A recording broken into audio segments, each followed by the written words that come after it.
EMD, not unlike your stereotypical popular kid on the playground, always had to have the best and or most of everything, and this included horsepower output on its engines.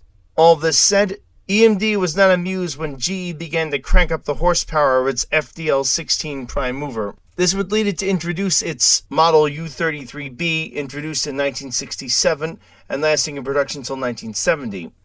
This particular locomotive was the first salvo that GE fired against GM, with GE letting them know not so subtly that it would not tolerate GM's dominance over the market and was going to challenge them for it.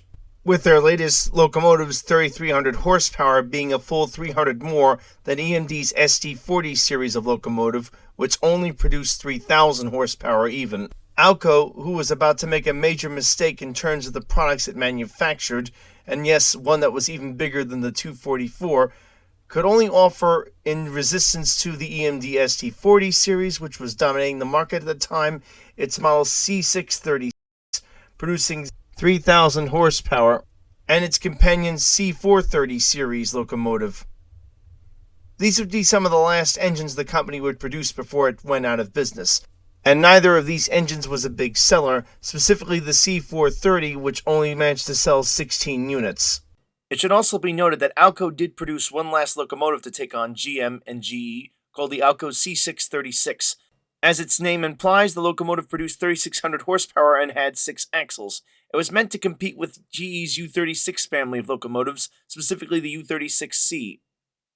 And EMD's forthcoming locomotive, produced in 1967, unfortunately this model proved less than successful with 63 units produced. The main issue with the Alco C636 had to do with reliability issues, most of which, and unfortunately for Alco, occurred with the demonstrator unit, which suffered chronic failures on one of its traction motors. These and other such mechanical and electrical problems experienced with the demonstrator unit contributed to the lack of sales and eventually pushing Alco out of business altogether. EMD wasn't exactly shaking in its boots, or should I say its wheels, as the company already had a very popular locomotive that was dominating the market. EMD's 40 series of locomotives, specifically the SD40, which incidentally had outsold all of the domestically produced U-boats so far.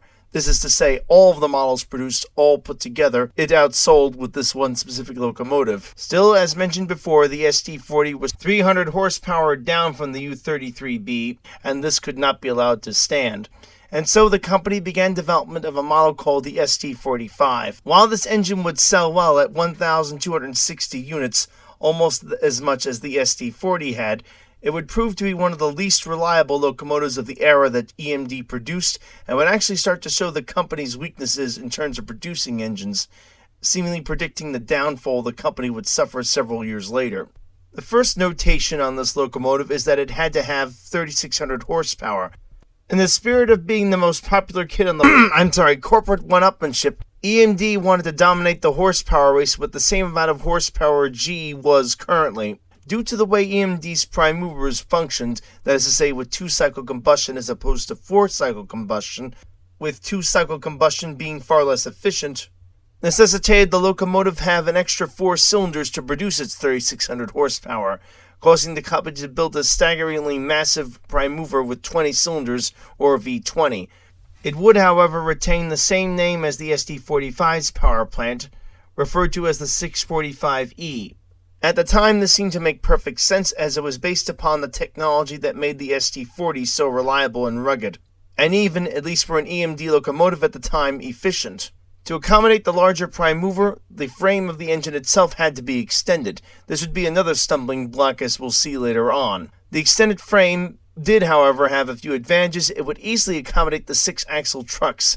SD, again under EMD's naming system, indicated the presence of 6 axles for, and I quote, special duty, making the engine very practical for hauling heavy loads, especially up steep grades.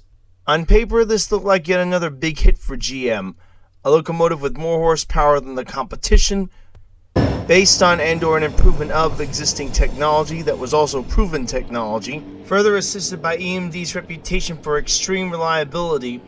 Response to the new locomotive was very enthusiastic, with the company eventually selling, as mentioned before, a whopping 1,260 locomotives.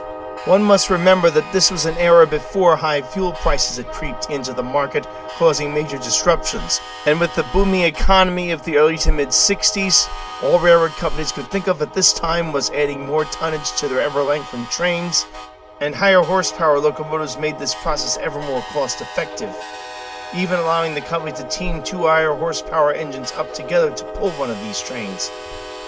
EMD, buoyed by the potential profit in this locomotive's sales, rushed through the development and got the engine in production rapidly. This would be something that would come back to haunt them. Where have I heard that before? And sure enough, there would be major issues with this particular locomotive, specifically the 20-cylinder sd45E. While it shared the same name as the SD40 and was based upon the same technology and featured turbocharging, it did not, unfortunately, inherit that particular prime mover's reputation for reliability. In fact, this prime mover would be anything but. Issues with the block not being strong enough caused it to flex and sometimes crack. This is a result of the prime mover being pushed into production without proper quality testing being performed. Then, in a very weird blast from the past, although from a different company, there were serious crankshaft issues. Crankshaft failure with the V20 prime mover was common. Apparently, EMD had again rushed this engine into production so rapidly, it didn't check to see if the crankshaft for its new V20 prime mover could put up with the massive amount of strain the extra cylinders would place upon it. And thus, several of these crankshafts failed early on in their lives. Again, with a crankshaft failure on a locomotive, things tend to get very expensive, as the prime mover must be completely rebuilt in order to fix the problem, as the whole prime mover must be torn apart to recover the broken crankshaft. Then, after a new crankshaft is installed, it must be completely rebuilt around that crankshaft before it can be returned to the customer. Worsening the situation, EMD would be forced to complete these repairs under warranty, not unlike what Alco was forced to do with its infamous 244 prime mover, as again these locomotives were still under warranty at that time. There were also apparently issues with the actual frame of the locomotive. The V20 prime mover, in addition to being heavier, put a lot more stress on the actual frame itself when being run hard, causing excessive flexing, which would eventually lead to the frame cracking altogether. Again, 4 extra cylinders seemed to be the straw that broke the camel's back, simply too much for the frame to handle. The biggest Achilles heel of this locomotive, however, had to do with the fact that it basically wasn't able to make use of that extra 600 horsepower. Owners of this locomotive quickly discovered that the 600 horsepower extra compared to the SD40 series really didn't make much of a difference at all. Finding that the engine could not get this extra horsepower down onto the tracks, especially when most necessary when the trains were climbing grades, making the upgrade essentially useless from the SD40. This caused the initial enthusiastic response for the locomotive to begin to dim.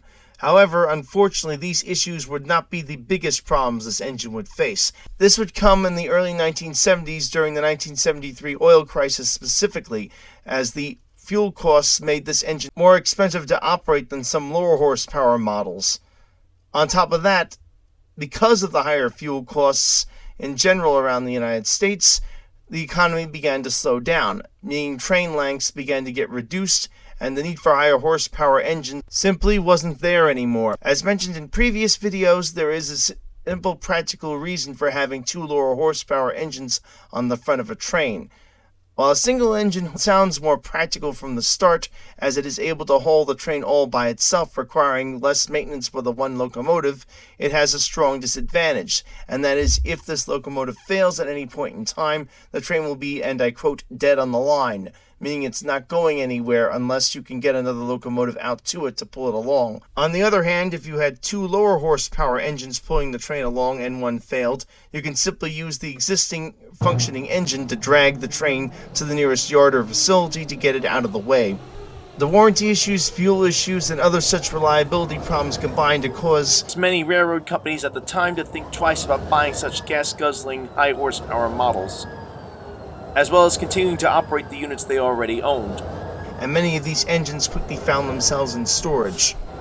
A number of the SD45s would be rebuilt to SD40 standards, with the 645E 20-cylinder prime mover replaced with a 16-cylinder version. They would thus essentially become and be classified as SD40s, but would externally look just like an SD45. While it was clear the SD45 had some serious issues, EMD was not giving up on this whole model concept. Even though Alco had rolled up its tracks and left the business, there was still GE with its pesky U36 series of locomotives, which now matched what the SD45 used to make. EMD was not going to abandon this market so easily to GE, and so it promptly came out with a new variant of its SD45, simply referred to as the Dash 2. The SD45-2 appeared a year later in 1972, featuring a 645E3 prime mover, which again featured 20 cylinders and was turbocharged, just like the previous variant, with a newly reinforced block as well as crankshaft and redesigned crankcase. The end result made this prime mover much more reliable and thus the locomotive more reliable. In addition, the frame was also beefed up to handle the stress of the new engine so everything would function in harmony. Unfortunately for EMD, it was the wrong locomotive at the wrong time. The fuel crisis had struck, and suddenly there was no demand for these particular engines anymore, as in addition to the fuel prices making these engines far less cost-effective to operate, there was also the fact that demand for longer trains had dropped off. There was simply no need for engines of this sort of horsepower output, at least not at this time. And thus, unlike the SD45 that was originally introduced, the SD45-2 only managed to sell a mere 136 units. The SD45 series of locomotives by EMD proved to be one of its first foul-ups in many years, not since the BL2 had the company had such a dramatic flop on its hands. While it could rest assured that Alco was now out of business and GE remained in a distant second place, this wouldn't last much longer, as due to a major mistake Alco had made in not accepting a contract to produce a specific locomotive, GE had suddenly gained a very valuable weapon that would eventually start the long process in taking EMD down as number one in terms of domestic locomotive manufacturing in the United States. But like many of my videos, that's another story. And that's going to do it for this video, folks. I hope everyone enjoyed it. If you liked it, give it a thumbs up. If not, give it a thumbs down. Thank you very much for watching, and as always, keep the metal side down.